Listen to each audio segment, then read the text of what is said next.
안녕하세요. 최강내공의 머니쇼에 오신 걸 환영합니다.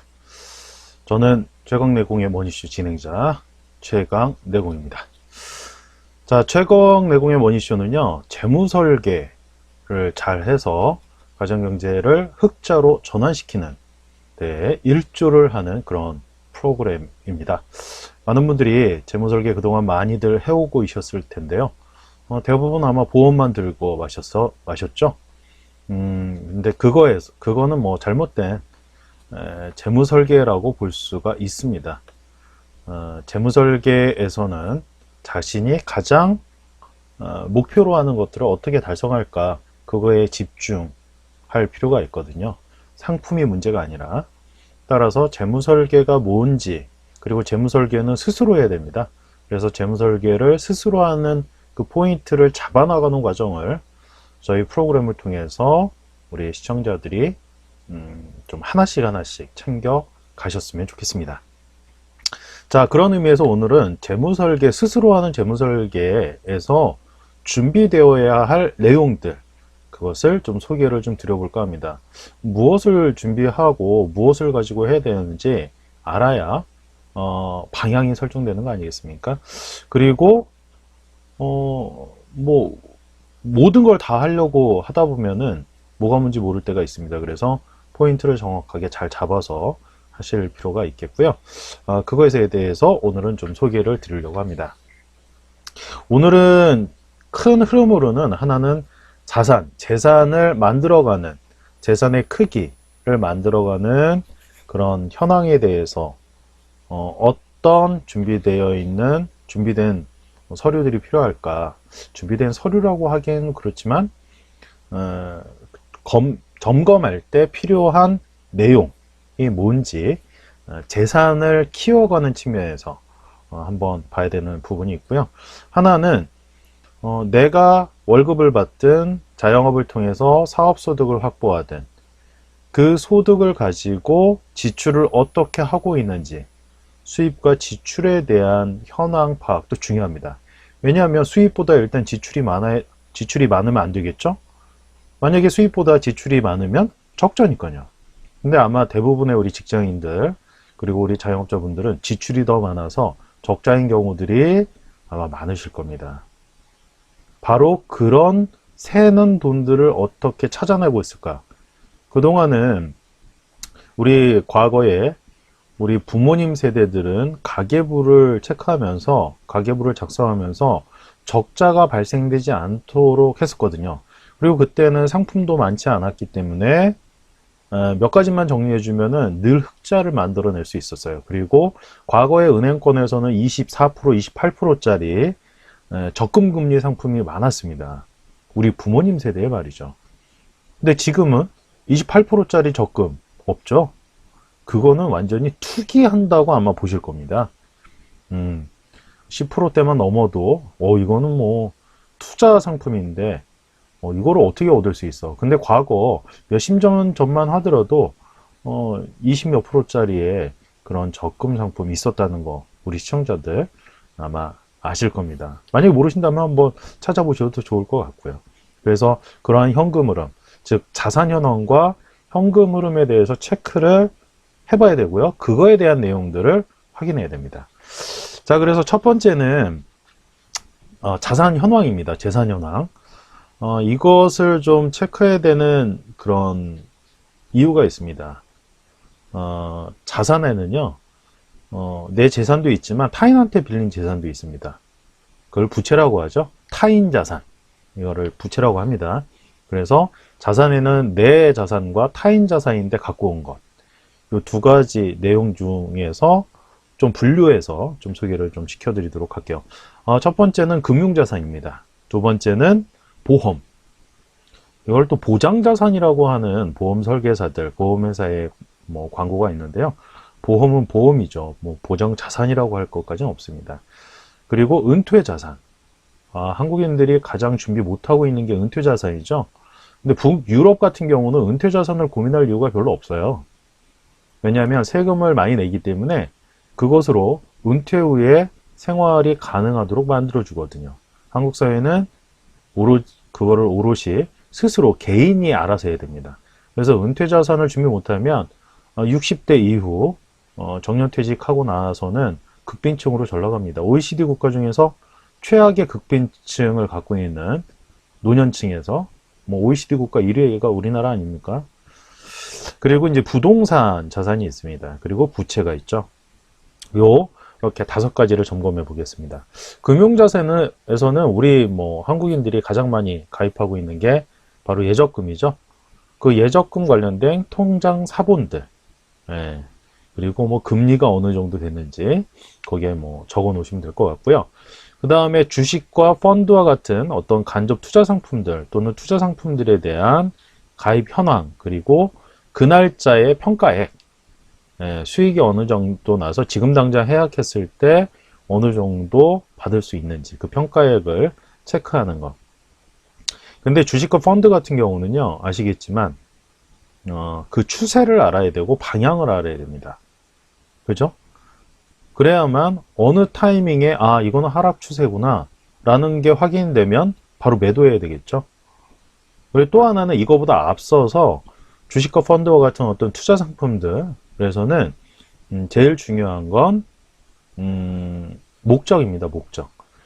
목적이라는 게 뭐냐면 어느 시기에 이 목적한 돈을 쓸 것인가.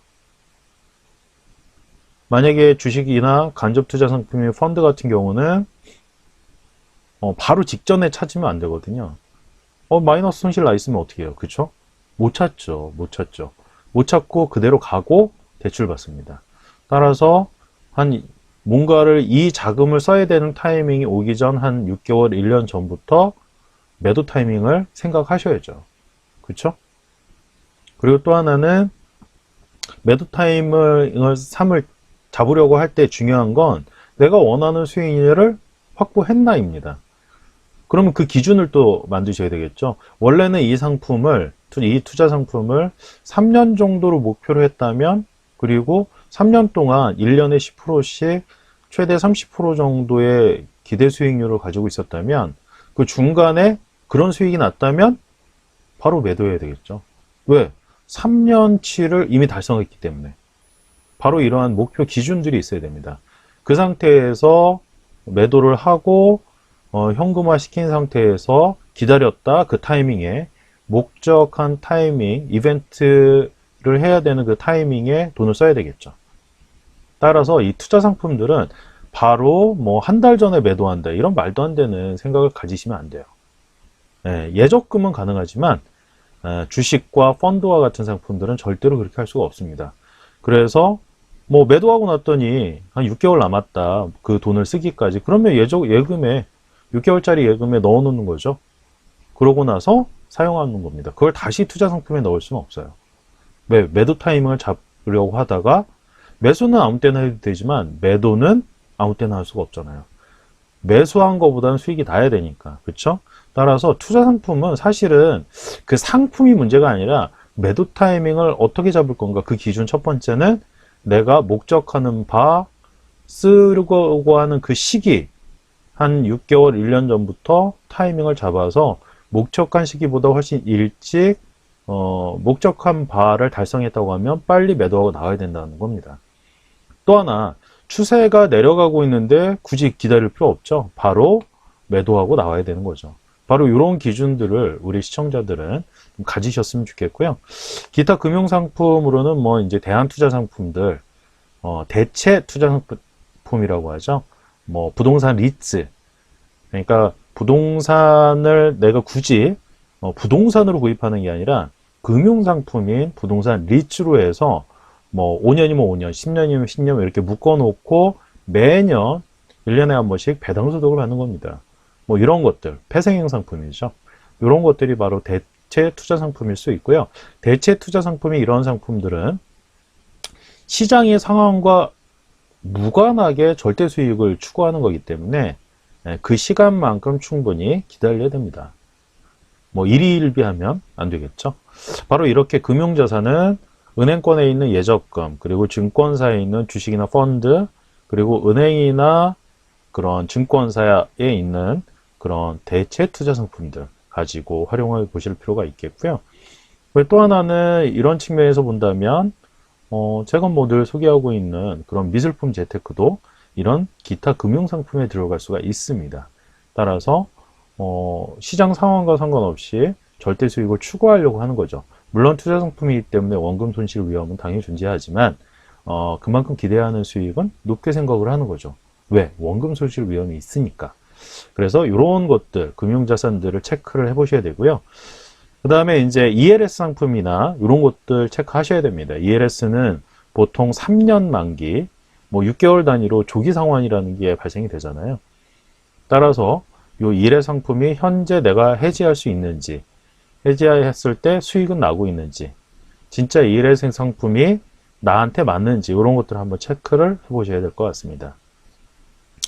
근데 이제 변액보험이 여기 들어가 있는데 변액보험은 사실은 내가 투자 상품으로 넣었다면 여기에 넣어도 되고요. 투자 상품이 아니라 보장, 보험이란 측면에서 가입을 했다면 사실은 금융자산에 들어오면 안 됩니다. 보험이라는 것은요, 만기가 될 때까지, 이게 이제 사망 때까지잖아요. 그럼 그때까지 기다려야 되기 때문에 중간에 환급받을 수가 없습니다. 따라서 만약에 투자 상품이라고 변액 상품을 구입했다면 그거는 금융자산에 넣어도 되고요.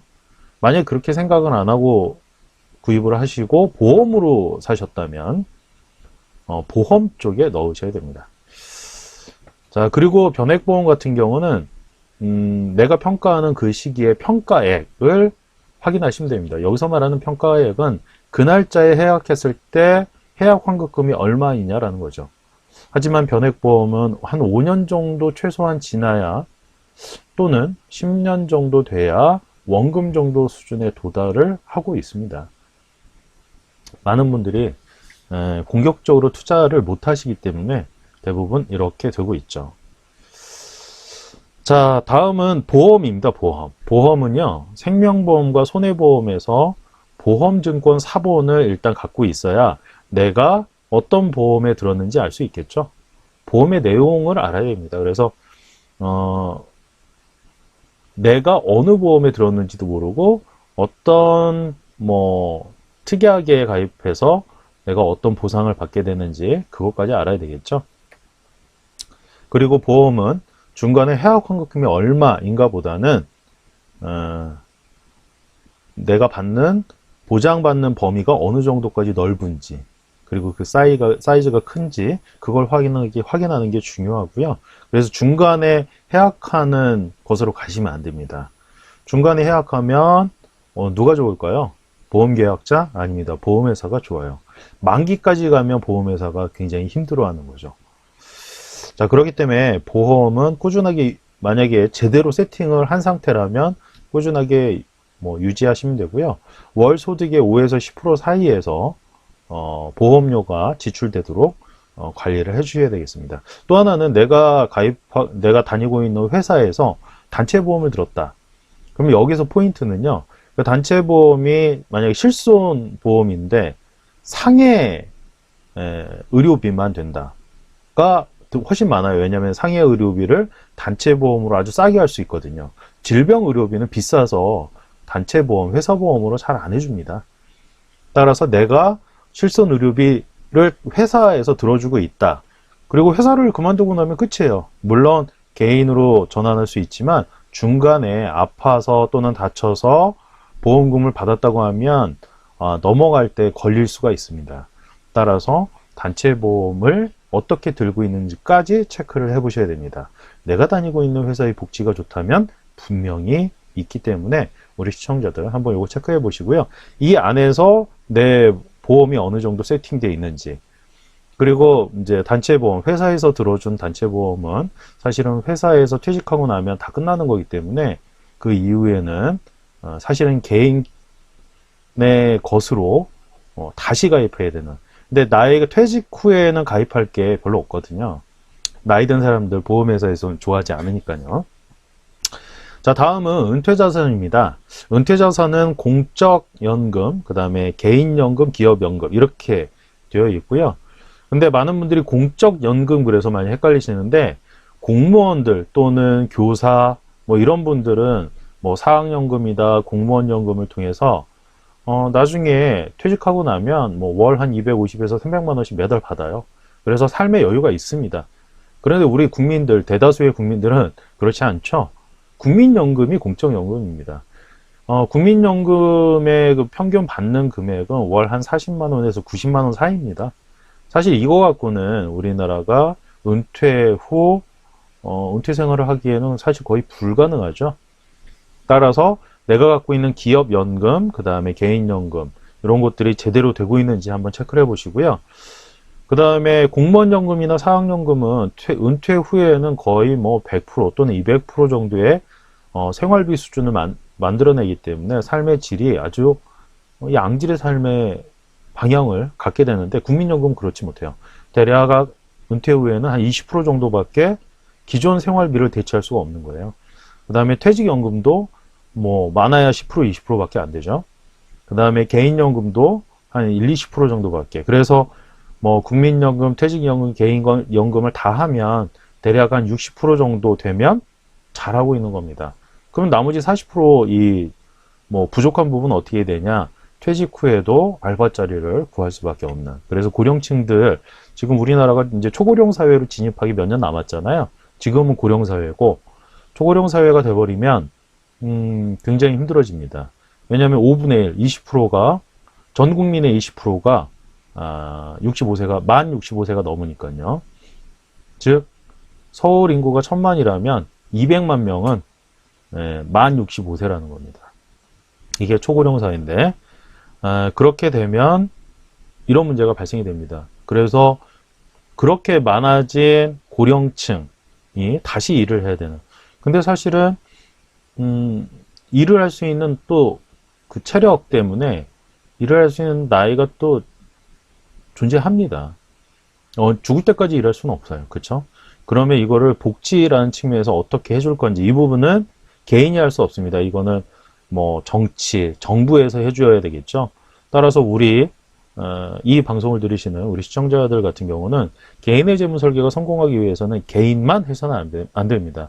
내가 살고 있는 지역에 그 정당들이 존재한다면 지역 정치에 적극적으로 참여하셔서 당원으로 가입을 하시던가 그런 것들을 통해서 직접 정치를 열심히 해보셔야 됩니다. 그래서 개인의 복지 수준을 높여내는 작업을 사회정치적으로 만들어내야 되죠. 그래야만 개인의 재무 설계가 성공이 됩니다.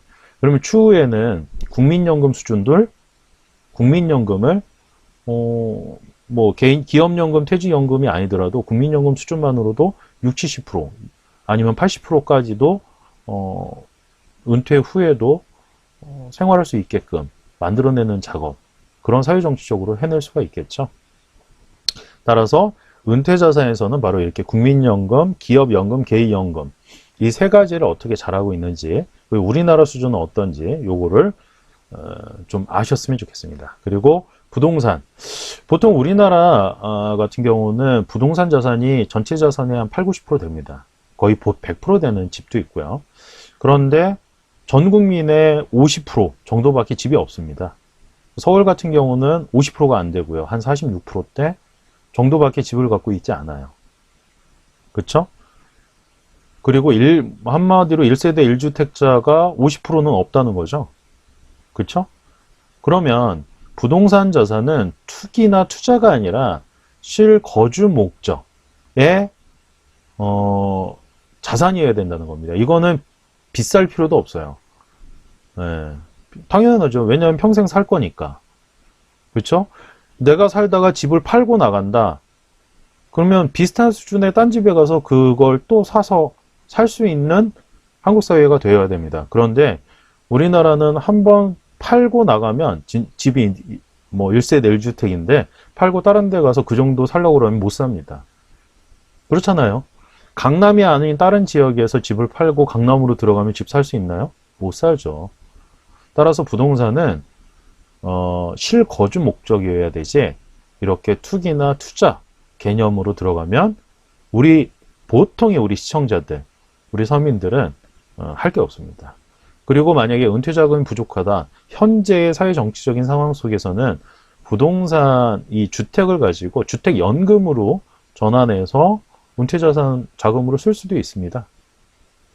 뭐 그런 것들을 고민해보는 측면에서 부동산 같은 경우는 갖고 계신다면 현재 상태에서 집을 팔았을 때 얼마일까 현재 시가를 평가해 놓는, 그리고 보유 현황도 체크해 놔야 되겠죠. 그리고 자산 중에서 이게 자산이냐 할 수 있는 게 바로 타인 자산인 부채입니다. 빚. 남의 돈을 끌어와서 하는 거죠. 이것도 회계 측면에서는 자산이라고 합니다. 타인 자산. 그죠? 여기 부채인데 내가 어느 정도 금액의 잔액을 갖고 있는지, 그리고 이자율과 상환 방법은 어떤지, 내가 앞으로도 계속 감당할 수 있을지, 이거를 체크해 봐야 되겠죠. 바로 그런 측면에서 이런 부분들은 1년에 한 번 정도씩 체크해 봐야 되고, 재무 설계할 때 굉장히 중요한 포인트입니다. 이렇게 해서 자산 현황을 통해서 내가 갖고 있는 현재의 성적표를 볼 수 있는 거예요. 지금 당장 회사를 그만두고 자영업을 때려쳤을 때 내가 살 수 있을까? 이 내 재산을 갖고 죽을 때까지? 만약에 못할 거라면 때려칠 수가 없죠. 그만큼 이 재무설계에서 자산 현황은 바로 그런 평가를 갖고 있는 겁니다. 그리고 다음은 큰 흐름으로 봤을 때 현금 흐름 두 번째인데요. 내가 어느 정도 매달 소득을 받고 있는지. 그렇죠? 소득은 두 가지예요. 하나는 직장소득, 근로소득이죠. 전년도 원천징수 영수증을 가지고 내가 매년 어느 정도 공제받고 있는지, 공제를 아직 더 받아서 환급을 많이 받아야 되는데 못하고 있다 그러면 그런 거 머리를 쓰셔야 되겠죠. 절세 또는 재테크라는 측면에서. 그리고 이제 사업소득, 임대소득을 하는 이런 분들이 계시다면 바로 그런 소득이 어느 정도 안정되게 뭐 지금 되고 있는지, 그래서 연소득 또는 월소득을 체크를 하셔야 됩니다. 그리고 그게 지속성이 언제까지 될지도 계속 판단해야 되니까요. 그 다음에 지출, 매달 지출되고 있는 내용들을 체크해야 됩니다. 이거는 추후에 비상자금을 준비할 때 굉장히 중요한 요소가 되는데요. 바로 고정지출과 소비지출 중에서 변동지출들, 이런 부분들을 체크를 하셔서 수입에서 지출을 뺐을 때 남는 게 있는지, 그러면 남는 게 있다는 얘기는 남는 만큼 재산 형성하는, 앞에 자산 현황이라고 먼저 말씀을 드렸죠. 그쪽에 이 남는 금액들이 계속 붙는 거 아니겠습니까? 그럼 매년 불어가는 원금의 속도가 여기에서 나오는 거죠. 그리고 은행에 저축하거나 증권사에 투자하거나 대체 투자 상품으로 하는 또 다른 기타 투자 방식을 만약에 했을 때 그 수익률까지 플러스해서 내 재산이 굴러가는 속도가 어떤지, 그거를 바로 여기에서 찾아낼 수가 있는 겁니다. 또 하나는 수입과 지출은 거의 습관적이에요. 습관적. 그래서 이거를 제대로 체크하지 못하면 새는 돈이 있다는 걸 모릅니다. 습관이니까. 무의식적으로 쓰는 거잖아요. 따라서 현금 흐름을 체크한다는 거는 내 습관이 어떤지, 충동적인지. 근데 충동적이라 해도 내가 감당할 수 있는 모아놓은 것 속에서 충동을 하고 있는지, 그런 부분들까지 체크를 하는 겁니다. 이렇게 해야만 재무설계 준비를 잘 할 수가 있고요. 재무설계 준비를 잘한다는 게 뭡니까? 가정경제를 흑자로 만들어서 현재의 삶도 좋게, 그리고 미래의 삶도 현재의 삶의 수준과 비슷하게 꾸준하게 유지할 수 있게 만들어내는 거 아니겠습니까? 왜 이렇게 말씀드리냐면 미래에는 지금보다 더 좋은 삶을 살 거야. 그게 현재 상태에서는 안 되고 있습니다. 왜냐하면 은퇴한 대부분의 사람들이, 우리나라가 진짜 OECD 국가 중에서 정년 퇴직하고 나서 극빈층으로 전락하는 게 OECD 국가에서 1위거든요. 그만큼 우리나라는 복지 혜택이 없습니다. 나이 든 분들한테. 전철 좀 공짜로 타는 거? 공짜로 타는 거 아니에요. 이분들 그만큼 고생해 온 거죠. 복지 혜택이 정말 없어요. 이런 부분들을 어떻게 할 거냐. 이런 것들, 이 내용들을 점검하는 거니까 한번 스스로 잘 이런 부분들을 준비를 해보셨으면 좋겠습니다. 자, 다음은 제가 늘 우리 시청자들께 소개하는 재테크 투자상품 PPL 시간인데요. 두 개입니다. 두 개. 하나는 아트테크 소개, 하나는 소득공제 연금저축펀드 소개인데요. 첫 번째 아트테크는 미술품 재테크라는 거 이제 아시겠죠? 미술품을 활용해서 수익을 창출해서 예적금 금리보다 높은 기대 수익률을 돌려주는 재테크 상품이죠. 물론 투자 상품이라서 원금 손실 위험이 있기 때문에 그만큼 기대 수익률은 높습니다. 왜? 원금 손실 위험이라는 게 존재하잖아요. 하지만 부동산과 같은 실물 자산 투자이기 때문에 그 매력이 있습니다. 그리고 미술품이라는 것은 가격의 하방 경직성이 존재합니다. 그로 인해서 조금 더 안정된 투자 상품의 방법을 띠는 거죠. 따라서 서민들에게 굉장히 효과적인 재테크 상품이라고 볼 수가 있습니다. 단위는 1년 단위고요. 최소 금액은 1,000만 원부터 시작을 합니다. 그래서 누구나 편하게 좀 할 수 있다고 보여지고요. 두 번째는 소득공제형 연금저축 펀드입니다. 매년 연말정산을 통해서 큰 금액을 이미 돌려받고 있기 때문에 일단 매년 연수익률이 좋아요. 기본적으로. 거기에 덧붙여서 한국인에게 부족한 은퇴자금, 이제는 은퇴자금의 사이즈, 크기를 키워야 되는 거죠. 그런 측면에서 소득공제용 연금저축 펀드를 활용할 필요가 있다는 말씀 좀 드립니다. 궁금한 분들은 제가 운영하는 다음 카페가 있는데 최강내공의 머니쇼, 다음 카페 최강내공의 머니쇼에 들어오셔서 우수회원을 꼭 요청해 주시기 바랍니다. 그래야만 국내 투자상품 소개란 들어가셔서 이 내용들 확인하실 수가 있고요. 궁금한 내용은 거기에 또 올려주시거나 또는 카페 메인에 우측 상단에 재무상담 전용 연락처를 올려놨습니다. 거기를 통해서 궁금한 사항은 문자로 남겨주시면 성심껏 답변 드리도록 하겠습니다. 자, 이렇게 즐거운 재무설계를 통해서 가정경제를 흑자로 만들어내고 삶의 질을 높게 유지하기를 기대해 보면서 오늘 방송 여기서 마치도록 하겠습니다. 다음 시간에 만나요. 안녕.